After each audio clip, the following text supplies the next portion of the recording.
तो फटाफट खबरें आपने देख ली, अब विस्तार से खबरें आपको बताते हैं और सबसे पहले आपको समझाएंगे कोरोना के नए वेरिएंट ओमिक्रॉन की ABCD। भारत में अब तक ओमिक्रॉन के 2 मामलों की पुष्टि हो चुकी है, लेकिन कई ऐसे लोग कोरोना पॉजिटिव पाए गए हैं जो विदेश से लौटे हैं। उनके सैंपल्स को जीनोम सीक्वेंसिंग के लिए लैब में भेजा गया है। ऐसे में सावधान रहने की जरूरत है। आखिर क्या है इस नए वेरिएंट के लक्षण, क्या है इससे बचाव के उपाय और वैक्सीन कितनी जरूरी है, हर पहलू को जानिए हमारी इस डिटेल्ड रिपोर्ट में।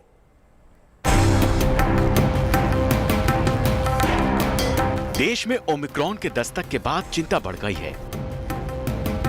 विदेश से आने वालों पर सख्ती से टेस्टिंग हो रही है और कोरोना पॉजिटिव पाए जाने पर जीनोम सीक्वेंसिंग की जा रही है ताकि ओमिक्रॉन की पहचान की जा सके। दिल्ली के LNJP अस्पताल में अलग अलग देशों से आए 12 संदिग्ध मरीजों को भर्ती किया गया। अभी सारे के सारे स्वस्थ हैं, खाली एक पेशेंट को छोड़कर। एक पेशेंट को खाली हल्का गले में दर्द है और बुखार है, बाकी सब के सब पेशेंट्स अभी बिल्कुल स्टेबल हैं।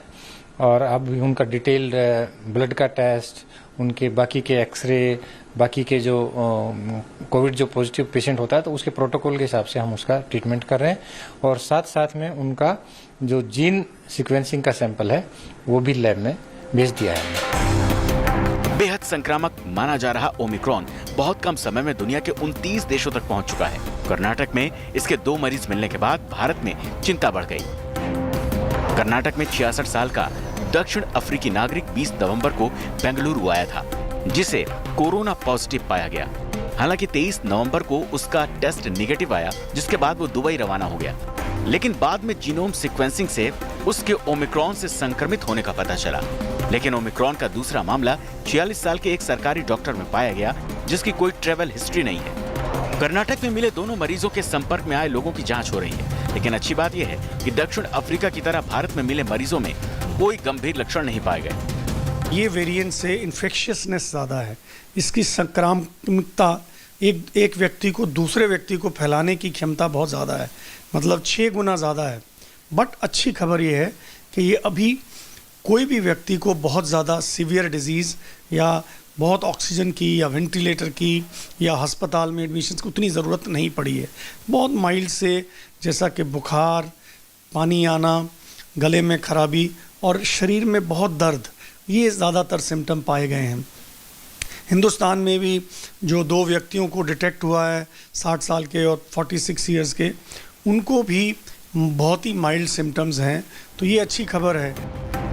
मरीजों में हल्का बुखार, सिर दर्द, आंखों में जलन, बदन दर्द और बहुत ज्यादा कमजोरी देखने को मिली है। अभी तो ये पाया गया है कि ये वायरस वयस्कों को ज्यादा संक्रमित कर रहा है, उन लोगों को भी अपनी चपेट में ले रहा है जो वैक्सीन ले चुके हैं। लेकिन डॉक्टर मान रहे हैं कि वैक्सीन की दोनों डोज लेने वालों पर ओमिक्रॉन का मामूली असर होगा। देखिए, वहाँ पर भी जिनको वैक्सीन लगी हुई है, साउथ अफ्रीका में बहुत कम लोगों को लगी है, जिनको लगी है उनको भी डिजीज़ हुई है, बट बहुत ही माइल्ड हुई है।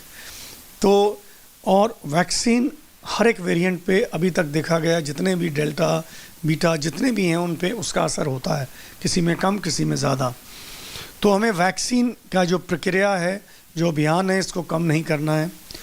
जिनको हेल्थ केयर वर्कर और कोमोर्बिडिटीज़ वाले लोग थे, उनको 6 महीने से ज़्यादा हो गए हैं और ये पाया गया है कि 6 महीने से ज़्यादा बीतने पे इसकी इम्यूनिटी कम हो जाती है। तो आई थिंक गवर्नमेंट को booster dose health care worker और कोमोर्बिडिटीज़ जिनको के बहुत सारी बीमारियां हैं, दिल की बीमारी है, किडनी की बीमारी है या और कोई कैंसर है, इन लोगों को बूस्टर लगवाने का अभियान भी सरकार को शुरू करना चाहिए। यानी कोरोना का दूसरे वेरिएंट की तरह ओमिक्रॉन से भी संक्रमण का खतरा उनको ज्यादा है जिन्होंने अभी तक वैक्सीन की एक भी डोज नहीं ली है या सिर्फ एक डोज ली है। लेकिन डॉक्टर्स की सलाह है कि दोनों डोज लेने वाले लोगों को भी सतर्क रहना होगा। मास्क, सैनिटाइजर और सोशल डिस्टेंसिंग का सख्ती से पालन करना होगा। सबसे ज़रूरी मास्क डालना और हाथ धोना है और डिस्टेंस मेंटेन करना है। ये हमें पालन, चाहे आपको हो चुका है, चाहे आपको वैक्सीन लग चुकी है, आपको इसका पालन अब और अच्छे तरीके से करना चाहिए ताकि हम इस महामारी को फैलने से और रोकें। ओमिक्रॉन से संक्रमण की रफ्तार देखते हुए हमें भी सतर्क और सावधान रहना होगा।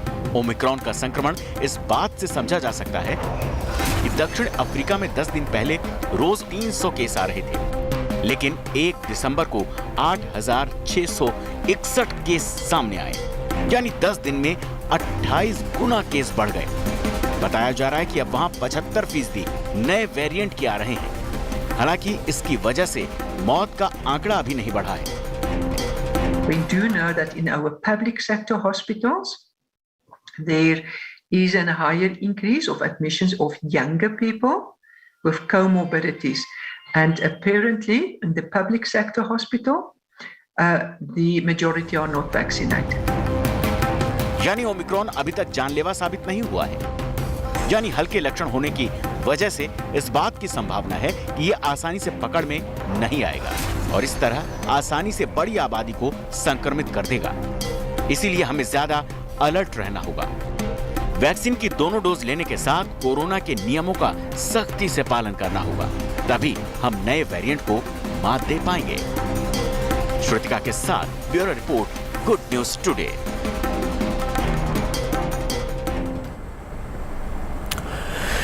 पिछले कुछ दिनों से कोरोना का नया वेरिएंट ओमिक्रॉन चर्चा में है। उत्पत्ति के 10 दिनों के अंदर 29 देशों में यह दस्तक दे चुका है। संक्रामकता के इसी पैमाने की वजह से दुनिया ने कोरोना के इस वेरिएंट को अब बेहद गंभीरता से लेना शुरू कर दिया है। ओमिक्रॉन वेरिएंट से जूझ रहे देशों के नागरिक अपने बचाव के लिए कोविड प्रोटोकॉल की पुरानी राह पर निकल पड़े हैं। मास्क, सैनिटाइजर को फिर से दैनिक दिनचर्या का हिस्सा बना लिया गया है। बार बार हाथ धोने के नियम का पालन पूरी शिद्दत के साथ, गंभीरता के साथ किया जा रहा है। सोशल डिस्टेंसिंग के सबक को अपना धर्म बना लिया है और इन बातों से ऊपर लोग अब वैक्सीनेशन को ज्यादा गंभीरता से ले रहे हैं। अल्फा, बीटा, गामा और डेल्टा जैसे खतरनाक वेरिएंट से पाला पड़ने के बाद यूरोप के कई देशों में रहने वाले लोगों को वैक्सीनेशन की अहमियत समझ में आ चुकी है। वो वैक्सीनेशन ड्राइव को हल्के में लेने की गलती बिल्कुल नहीं कर रहे। ऐसे वक्त में तो बिल्कुल भी नहीं जब देश विदेश के कई बड़े डॉक्टर और मेडिकल एक्सपर्ट्स वैक्सीन के प्रभाव के कम होने की आशंका जता रहे हैं। ओमिक्रॉन के केस उन लोगों में भी पाए गए हैं जो पूरी तरह वैक्सीनेटेड थे। लोग जल्द से जल्द वैक्सीन की दोनों डोज लगवा लेना चाहते हैं। हालांकि वैक्सीनेशन में कई बार कीर्तिमान बनाने वाले भारत में यह बात अब भी कई लोगों के पल्ले नहीं पड़ रही।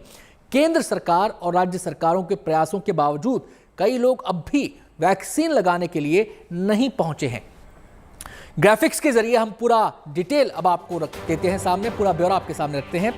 नतीजा ये हो रहा है कि 125 करोड़ से ज्यादा वैक्सीन डोज लगाने के बावजूद हमारे देश की केवल 32% आबादी को ही वैक्सीन का पूर्ण सुरक्षा कवच मिल पाया है।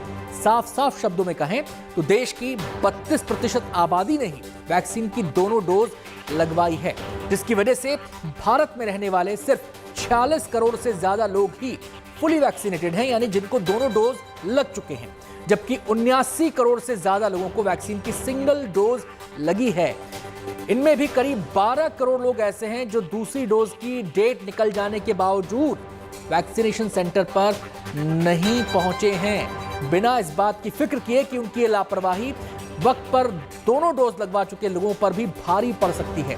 गलती उनकी, लेकिन सजा निर्दोषों को मिलेगी।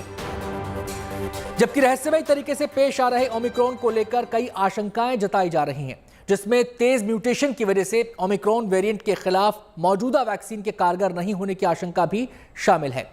ऐसे हालात में 12 करोड़ लोगों की तरफ से दूसरी डोज नहीं लगवाने की लापरवाही सबके लिए खतरनाक साबित हो सकती है। उस पर भी उन लोगों को खतरा सबसे ज्यादा है जिन्होंने भारत में 16 जनवरी यानी करीब 1 साल पहले शुरू हुए वैक्सीनेशन ड्राइव के बावजूद एक भी डोज नहीं लगवाई है। जबकि ओमिक्रॉन के केस उन लोगों में भी पाए गए हैं जो पूरी तरह से वैक्सीनेटेड हैं। इस लिहाज से ऐसे लोगों को तो सबसे ज्यादा खतरा है जिन्होंने सिंगल डोज ली है या अभी तक कोविड वैक्सीन की एक भी खुराक नहीं ली है। उनके संक्रमित होने का खतरा कई गुना ज्यादा है। Germany, America, UK, France, Netherlands, चेक रिपब्लिक, बेल्जियम, इटली जैसे देशों में ओमिक्रॉन के वेरिएंट के मामले सामने आ चुके हैं, जबकि इन देशों में 65% से ज्यादा आबादी फुल्ली वैक्सीनेटेड है, यानी लोगों को वैक्सीन की दोनों डोज लग चुकी है। ऐसे में सिर्फ 32% फुल्ली वैक्सीनेटेड आबादी वाले भारत की मुश्किलें बढ़ सकती हैं। लिहाजा सावधान रहने की जरूरत है। जरा सी लापरवाही न केवल आप पर भारी पड़ सकती है, बल्कि आपके आसपास जितने भी लोग हैं उनको भी खतरे में डाल सकती है। इस बात को समझना होगा। तो कुछ महीनों की शांति के बाद एक बार फिर कई देशों में पाबंदियों और बैन का सिलसिला शुरू हो गया है। कोई अपनी सीमा अफ्रीकी देशों के नागरिकों के लिए बंद कर रहा है, तो कोई जोखिम वाले देशों के नागरिकों और यात्रियों के लिए सख्त गाइडलाइंस बना रहा है। इस सख्त रवैये की वजह से सिर्फ ओमिक्रॉन वेरिएंट ही नहीं है जिसके बारे में दुनिया को पुख्ता कुछ पता नहीं है, और जब दुश्मन अनजान हो तो ज्यादा खतरनाक हो जाता है। इसी सोच के तहत कई देशों ने कई देशों के नागरिकों के लिए अपने बॉर्डर सील कर दिए हैं, लेकिन भारत आने वाली इंटरनेशनल फ्लाइट्स पर पूरी तरह पाबंदी नहीं लगाई गई है। हालांकि कोरोना संक्रमण की दूसरी लहर के बाद इंटरनेशनल फ्लाइट्स पूरी तरह से रेगुलर भी नहीं है, लेकिन देश में ओमिक्रॉन वेरिएंट से जुड़े 2 मामलों की पुष्टि के बाद गाइडलाइंस दोबारा सख्त कर दी गई हैं। राज्यों ने भी सख्त कदम उठाने शुरू कर दिए हैं। ओमिक्रॉन के खिलाफ मोर्चाबंदी करने वाले राज्यों में सबसे पहले हम बात करेंगे कर्नाटक की, जहां देश में सबसे पहले ओमिक्रॉन वेरिएंट से जुड़े 2 मामलों की पुष्टि हुई। कर्नाटक सरकार ने जोखिम वाले देशों से आने वाले यात्रियों के लिए RT-PCR टेस्ट जरूरी कर दिया है। इस कोविड टेस्ट की रिपोर्ट नेगेटिव आती है तब भी ऐसे यात्रियों को 7 दिनों के लिए होम क्वारंटीन में रहना होगा। 8वें दिन फिर से कोविड टेस्ट होगा। अगर इस बार रिपोर्ट पॉजिटिव आती है तो नमूना जीनोम सीक्वेंसिंग के लिए भेजा जाएगा। ऐसे लोगों के संपर्क में आए लोगों को कड़ाई से निगरानी वाले होम क्वारंटीन में रखा जाएगा। हालांकि 5 साल से कम उम्र के बच्चों को आगमन से पहले और बाद के दोनों टेस्ट से छूट दी गई है।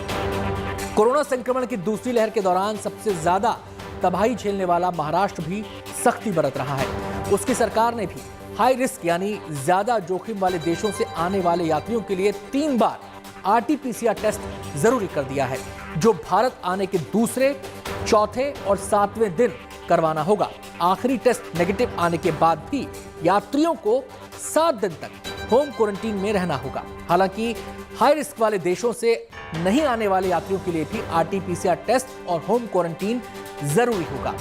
कोरोना संक्रमण की दूसरी लहर में महाराष्ट्र के बाद सबसे ज्यादा त्रस्त दिल्ली दिखी, इसलिए इस बार बिना कोई कोताही बरते हाई रिस्क देशों से आने वाले लोगों का RT-PCR टेस्ट करवाया जा रहा है। इस दौरान अगर कोई पॉजिटिव पाया जाता है तो उसका सैंपल जीनोम सीक्वेंसिंग के लिए भेजा जाएगा।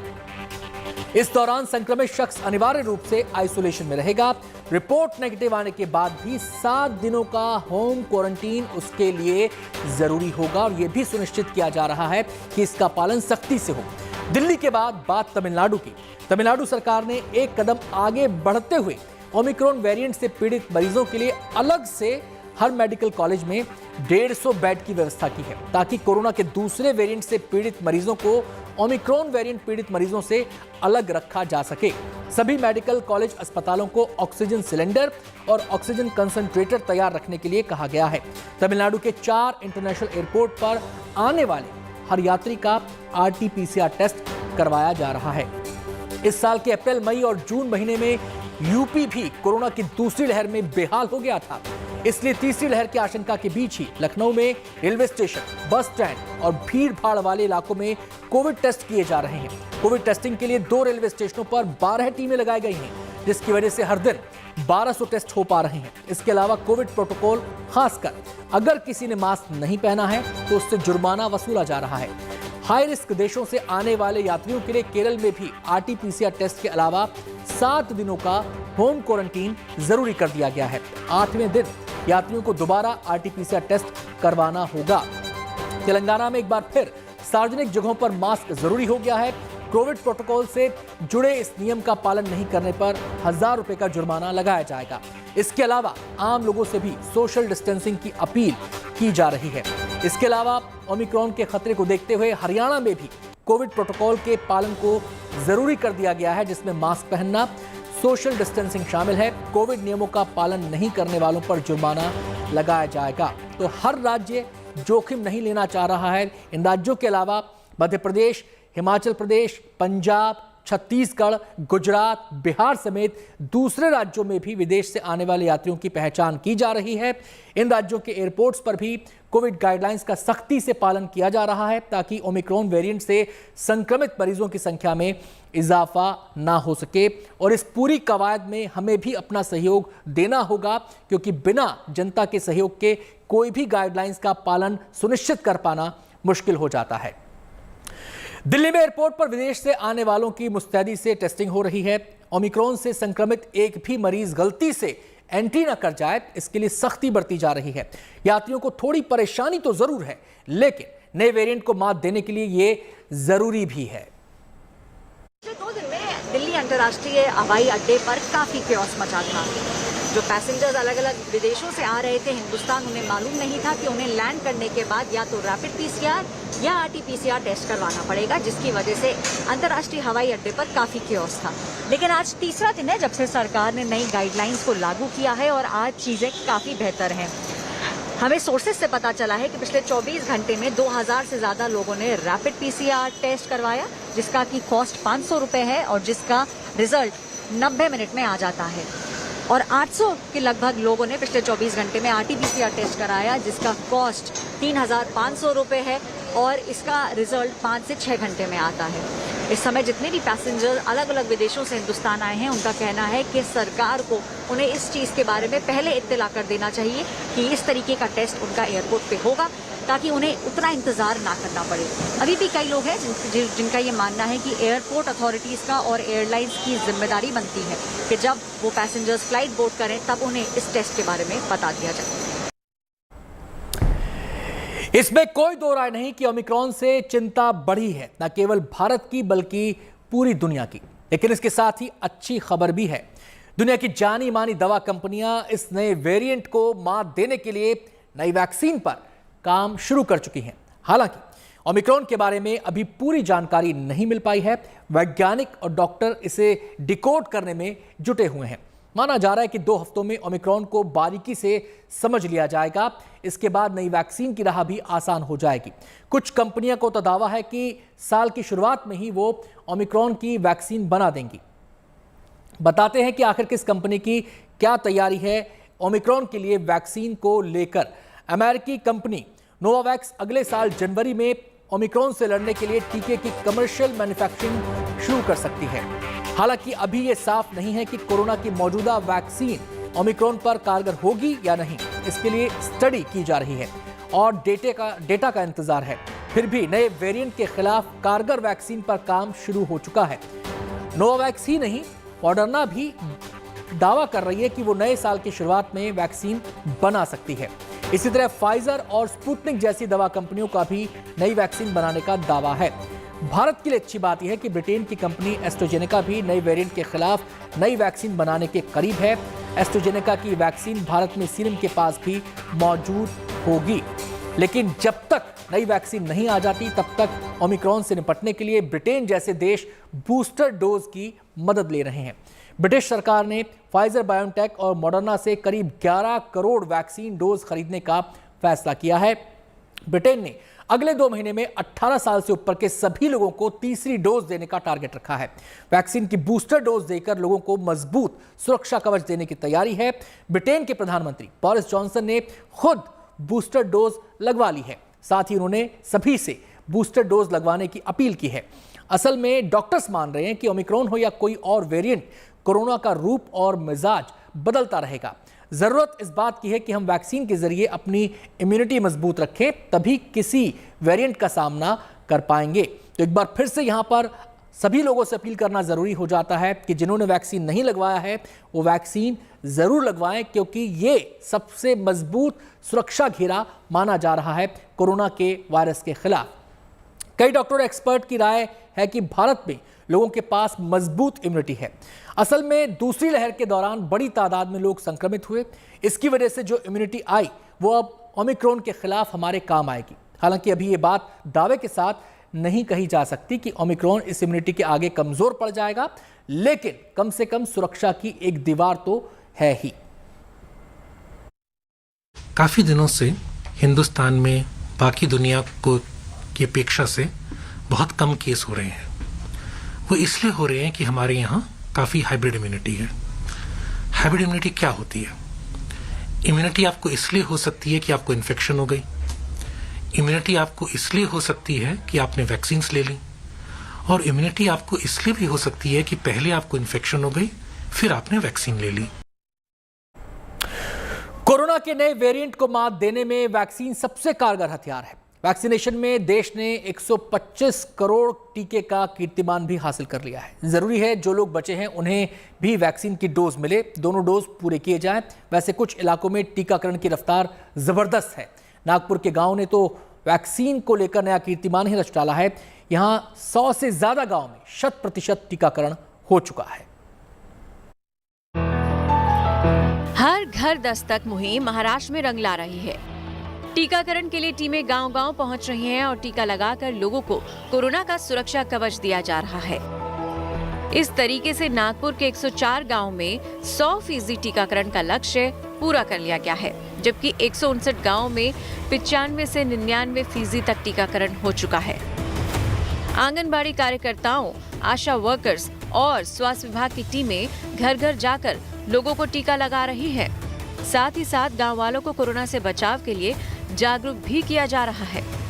उन्होंने जो पांचरा के लोगों में जो कुछ डर था उनके मन में कि वैक्सीन को लेकर वैक्सीन लगाने से डेथ हो जाएंगी या फिर कुछ हो जाएगा, तो उनके मन के अंदर जो भी शंका थी उन्होंने उनसे मिलकर दूर की और उन्हें प्रोत्साहित किया वैक्सीन लेने के लिए। अभी 100% वैक्सीनेशन होने के बाद भी हमने यहाँ के जो सभी लोगों से हमारी विनती है कि अपना जो कोविड से संबंधित जो भी हमारी सूचनाएं हैं, गवर्नमेंट की सूचनाएं हैं, social distancing, mask wearing and hand washing and sanitization, ये जो भी है ये सब उसका पालन वैसा ही करते रहे जब तक कि अपना कोविड का प्रादुर्भाव अपने को है, और आगे भी अपने को ये सब पालन करना है।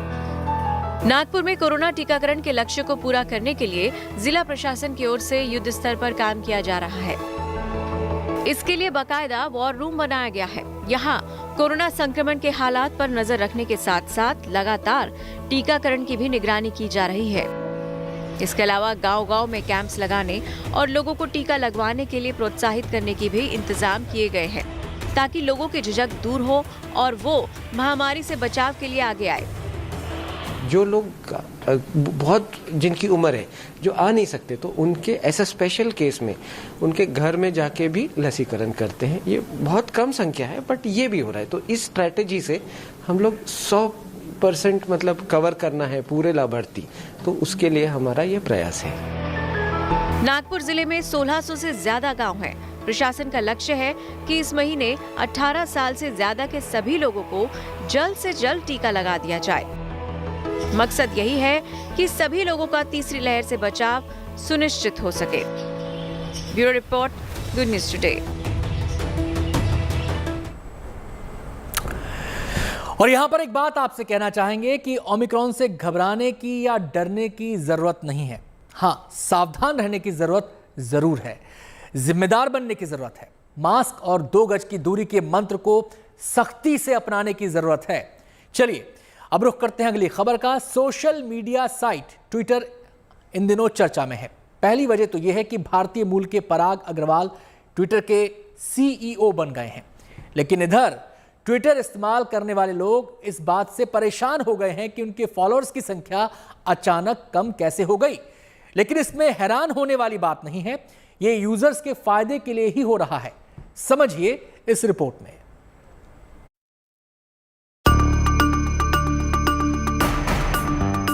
क्या आप भी ट्विटर यूज करते हैं और आपके फॉलोअर्स की भी संख्या घट रही है?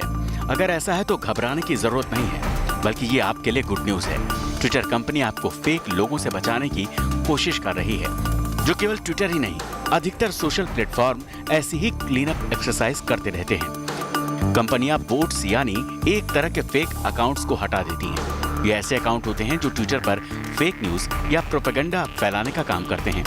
माना जा रहा है कि ट्विटर ने अपनी कम्युनिटी गाइडलाइंस के तहत फेक अकाउंट को बैन कर दिया है। ट्विटर ने जून में इसी तरह फेक अकाउंट को बैन किया था, जब अभिनेता अनुपम खेर सहित ट्विटर पर मौजूद सेलिब्रिटीज ने कुछ दिनों के अंदर हजारों फॉलोअर्स को खोने के बारे में ट्वीट किया था। हालांकि सालों से जिन यूजर्स के फॉलोअर्स धीरे धीरे बढ़ रहे हैं, उनके लिए ट्विटर का फेक अकाउंट का हटाना चिंताजनक है, लेकिन ये समझना भी जरूरी है कि ये फेक अकाउंट खुद यूजर्स के लिए खतरे की घंटी है। इस खतरे से बचने के लिए सोशल मीडिया पर अक्सर क्लीन अप का काम होता है। इससे पहले भी बोट्स को हटाने का काम कई सोशल प्लेटफॉर्म कर चुके हैं। फेसबुक, इंस्टाग्राम, यूट्यूब भी यूजर्स की सेफ्टी के लिए ये कदम उठा चुके हैं। क्लीन अप एक्सरसाइज के तहत सितंबर में व्हाट्सएप ने तो 20 लाख से ज्यादा अकाउंट को बैन किया था। दरअसल नए आईटी नियमों के बाद से सभी सोशल प्लेटफॉर्म ऐसे अकाउंट पर बैन लगा देते हैं जो गैर जरूरत के हिसाब से बनाए गए हैं, जिनके खिलाफ किसी तरह की शिकायत मिलती है या फिर जो फेक कंटेंट को बढ़ावा देते हैं। ट्विटर सपोर्ट ने जून में लिखा था, आप समय समय पर कुछ फॉलोअर्स की संख्या में उतार चढ़ाव देख सकते हैं। हम स्पैम को रोकने और सभी अकाउंट्स को सुरक्षित रखने में मदद करने के लिए नियमित रूप से ऐसा करते हैं। फिलहाल कंपनी ने अभी साफ तौर पर फॉलोअर्स घटाने की वजह नहीं बताई है, लेकिन माना जा रहा है कि स्पैम को रोकने के लिए ट्विटर ने यह कदम उठाया है। Bureau report, good news today. तो जो लोग सुबह से परेशान थे कि उनकी फॉलोअर्स कैसे कम हो गए, उम्मीद करते हैं कि इस रिपोर्ट को देखने के बाद उन्हें कुछ सवालों का जवाब मिल गया होगा। लेकिन थोड़ा सा पोस्टमार्टम और कर लेते हैं। भारत में ट्विटर के करीब 2 करोड़ 45 लाख यूजर्स हैं, जिनमें से कई बोट्स यानी फेक अकाउंट्स भी शामिल हो सकते हैं। कंपनी लगातार फेक अकाउंट्स पर नजर नहीं रख पाती।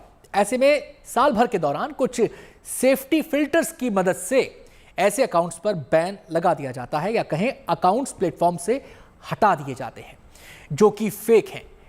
उनका कंटेंट, उनका जो प्रोपेगेंडा है, उसको रोकने के लिए यह कदम उठाया जाता है, क्योंकि सोशल मीडिया प्लेटफॉर्म पर फेक कंटेंट से कंपनी की इमेज खराब होती है।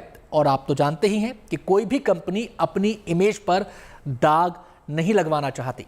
ट्विटर ने किसी ट्विटर अकाउंट को फॉलो करने के लिए कुछ नियम भी तैयार किए हैं।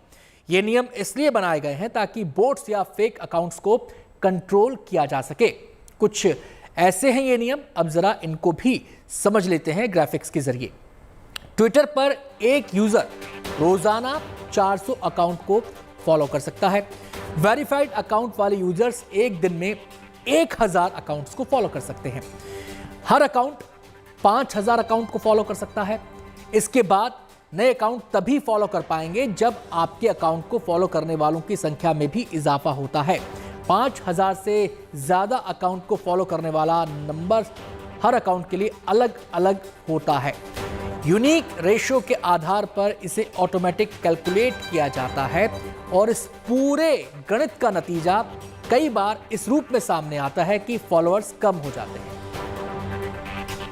आज ट्विटर पर झूठे अकाउंट बनाना बहुत आसान है और उनसे गुमराह हो जाना भी बहुत आसान है, और यही कारणवश है कि ये झूठे या एनोनिमस अकाउंट जो होते हैं उनका इस्तेमाल किया जाता है ताकि फेक न्यूज़ फैलाई जा सके, रूमर्स फैलाए जा सकें, और कहीं ना कहीं लोगों की जो मानसिकता है और उनकी जो ओपिनियन है वो नकारात्मक रूप से प्रभावित की जा सके।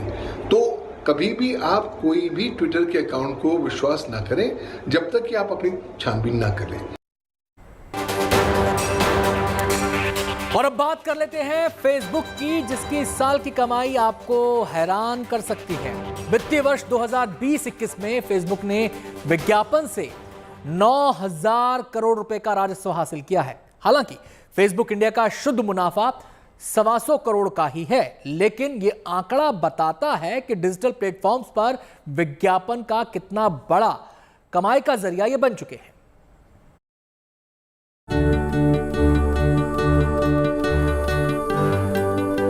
फेसबुक और इंस्टाग्राम की हमारी जिंदगी में ऐसी अहमियत हो चली है कि इसके बगैर रहना मुश्किल है। अपनी यादों को, तस्वीरों को, विचारों को दोस्तों के साथ शेयर करना अब हमारा सबसे बड़ा शगल है। लेकिन हमारा ये शौक और सोशल मीडिया इस्तेमाल करने की हमारी यही आदत फेसबुक जैसी कंपनी के लिए कितनी फायदेमंद है, ये जानकर आप हैरान रह जाएंगे। हालांकि हम मुफ्त में फेसबुक और इंस्टाग्राम का इस्तेमाल करते हैं, लेकिन हमारे बलबूते फेसबुक विज्ञापन से हर साल अकूत कमाई कर रहा है। फेसबुक इंडिया ने 2020-21 में विज्ञापन से 9326 करोड़ राजस्व हासिल किया। इस तरह कंपनी की विज्ञापन में कमाई 41% बढ़ गई। सवाल है कि जब कंपनी फ्री में सेवा दे रही है तो फेसबुक के खाते में पैसे कैसे आ रहे हैं? असल में फेसबुक सबसे ज्यादा पैसा विज्ञापन से कमाता है। फेसबुक स्क्रॉल करने पर आने वाले विज्ञापन फेसबुक को करोड़ों रुपए देते हैं। राजस्व के लिहाज से भारत फेसबुक के लिए सबसे बड़ा बाजार है, जहां से विज्ञापन के दम पर उसको सबसे ज्यादा रेवेन्यू मिल रहा है। 2020-21 में फेसबुक इंडिया का कुल राजस्व 1481 करोड़ रहा और इसे 128 करोड़ का मुनाफा हुआ। फेसबुक जो लोगों को जोड़ता है उसमें सोशल कॉमर्स जिसको बोलते हैं, जो छोटे लघु उद्योग हैं, चीजें बेचना चाहते हैं इंटरनेट पे, तो उनको एक डिस्ट्रीब्यूशन चैनल मिलता है जहां पे लोग अपनी चीजें दिखा सकते हैं छोटे वीडियो के साथ। उन चीजों में से काफी फर्क पड़ गया है। और दूसरा एजुकेशन में काफी उसका है, तो लोग वहां पे लेसन लेते हैं, ट्रेनिंग लेते हैं। ये सब चीजें मिला के हमने देखा है कि इन चीजों से फेसबुक को काफी मदद हुई है इंडिया में, भारत में, और पिछले कुछ सालों में हमने काफी वृद्धि देखी है उनके बिजनेस की इंडिया में। असल में कोरोना काल में भारत में डिजिटल प्लेटफॉर्म्स का इस्तेमाल तेजी से बढ़ा। आम आदमी पहले से ज्यादा डिजिटल टूल का इस्तेमाल कर रहा है, तो इसी तरह ब्रांडिंग और कारोबार के लिए भी इसका इस्तेमाल बढ़ गया। फेसबुक इंडिया के मुताबिक ये ट्रेंड दिन ब दिन मजबूत होता जा रहा है और इसीलिए विज्ञापन के जरिए होने वाली फेसबुक की कमाई आगे और बढ़ने की उम्मीद है। आपको बता दें, फेसबुक इंडिया विज्ञापन के रीसेलर मॉडल पर काम करता है, यानी फेसबुक इंडिया अमेरिका के अपने हेडक्वार्टर से बड़ी कंपनियों का एड स्पेस खरीदती है और उसे अपने भारतीय ग्राहकों को बेच देती है। इसके लिए फेसबुक अपनी कमाई का 80% हिस्सा ग्लोबल सब्सिडियरी को देती है। कंपनी ऑनलाइन विज्ञापन के जरिए भारत में जो राजस्व कमाती है उसका 6% बतौर टैक्स भारत सरकार को देती है। लेकिन कहना होगा कि इस मॉडल में फेसबुक को जबरदस्त कमाई हो रही है और इसकी वजह से 2004 में अस्तित्व में आए फेसबुक के भारतीय यूजर्स की संख्या करोड़ों में है। इसलिए विज्ञापन के लिए फेसबुक मुफीद है। विज्ञापनों से ऐसी कमाई सिर्फ फेसबुक को नहीं है बल्कि गूगल की भी है और डिजिटल प्लेटफॉर्म्स पर विज्ञापन से होने वाली कमाई का 70 से 80% हिस्सा इन दोनों के ही पास है। Bureau report, good news today. Facebook के अलावा ऐसे कई सोशल प्लेटफॉर्म्स हैं जो विज्ञापन के जरिए अच्छी खासी कमाई कर रहे हैं। रोजाना करोड़ों लोग सोशल प्लेटफॉर्म्स पर आते हैं जो इन सोशल ऐप्स को कमाई की वजह बनते हैं। इन प्लेटफॉर्म्स पर दिखने वाले विज्ञापन और विज्ञापनों पर होने वाली क्लिक से सोशल मीडिया साइट्स को आमदनी होती है। भारत में विज्ञापनों से कमाई करने वालों में फेसबुक और गूगल सबसे आगे हैं। गूगल इंडिया ने इस वित्तीय साल विज्ञापनों से 13,887 करोड़ रुपए की कमाई की। गूगल भी विज्ञापनों से होने वाली कमाई का 87% हिस्सा ग्लोबल सब्सिडियरी को दे देता है। फिर भी भारत में गूगल का कुल मुनाफा 808 करोड़ रुपए है। भारत में ऑनलाइन और डिजिटल प्लेटफॉर्म्स पर विज्ञापनों से होने वाली कमाई का करीब 80% हिस्सा फेसबुक और गूगल के पास जाता है। आप अंदाजा लगा सकते हैं कि इन दोनों की पहुंच कितनी है। इन दोनों की कमाई दुनिया भर में है। एक आंकड़े के मुताबिक 2021 में जुलाई से सितंबर के दौरान फेसबुक ने 2 लाख करोड़ रुपए का रेवेन्यू अर्जित किया। फेसबुक को हर घंटे लगभग 100 करोड़ रुपए की कमाई होती है और इस हिसाब से कंपनी एक दिन में 2400 करोड़ रुपए कमाती है। और अब चलते चलते आज की सबसे दिलचस्प तस्वीर आपको दिखाते हैं। यूपी के बिजनौर में महिला विधायक नए बने एक सड़क का उद्घाटन करने पहुंची, लेकिन सड़क पर उद्घाटन का नारियल तोड़ते ही सड़क भी टूट गई। इसके बाद नाराज विधायक ने जब पूरी सड़क का मुआयना किया तो ये देखकर हैरान रह गए कि सड़क बहुत कमजोर बनाई गई है। 16 लाख की लागत से 7 किलोमीटर लंबी सड़क बनाई जानी है। अभी सिर्फ 700 मीटर बनी है, लेकिन ऐसी बनी है कि फावड़े से जहां जहां फावड़ा चलाया वहां वहां सड़क टूट जाती है। विधायक की शिकायत पर पीडब्ल्यूडी ने मामले की जांच का भरोसा दिया है। ये पूरी सड़क सच्ची खबर अच्छी खबर में आज बस इतना ही। वक्त हो गया एक छोटे से ब्रेक का, लेकिन आपको कहीं नहीं जाना है। देखते रहिए गुड न्यूज टुडे। मुझे दीजिए इजाजत, नमस्कार।